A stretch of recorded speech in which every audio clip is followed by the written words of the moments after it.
O ses işte size böyle bir tuzak kurdu. Bu tuzağa düşmeyin. Allah'a yemin olsun ki İntikam ateşi sahibini de yakar. Dünyanın kaderini değiştirmeye Turgut'tan başlayacağım demek ki. 40 yıl hatadan çıkmadık diyor. Bala Hatun bizim de bu obanın hatunu olduğumuzu unutmuş. Ama bu obanın baş hatunu benim.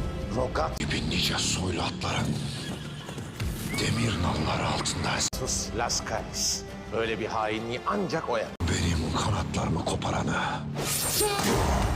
Senin Babanın ardına dizildiği Osman Bey. Sen bize saldırın! cümle sözün tutamadın.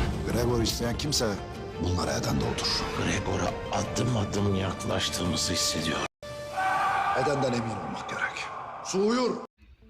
अस्सलाम वालेकुम नाजरीन। कॉर्लोस उस्मान सीज़न 3 एपिसोड 2 का नया ट्रेलर जारी कर दिया गया है, जो आप दोस्तों की नज़र कर दिया गया है।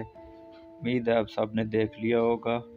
एपिसोड 2 में तुर्गुत और उस्मान मिलकर बाज़तीनियों पे हमला करेंगे, उनके कई सिपाहियों को मार गिराएंगे, क्योंकि तुर्गुत के सिपाहियों को बाज़तीनियों ने मार के वापस भेजा है।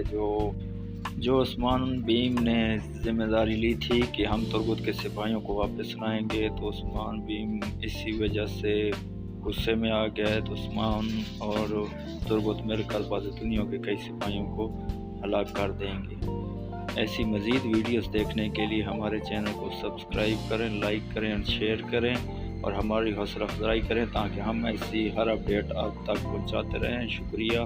तो हमें याद रखिएगा। अल्लाह हाफ़िज़।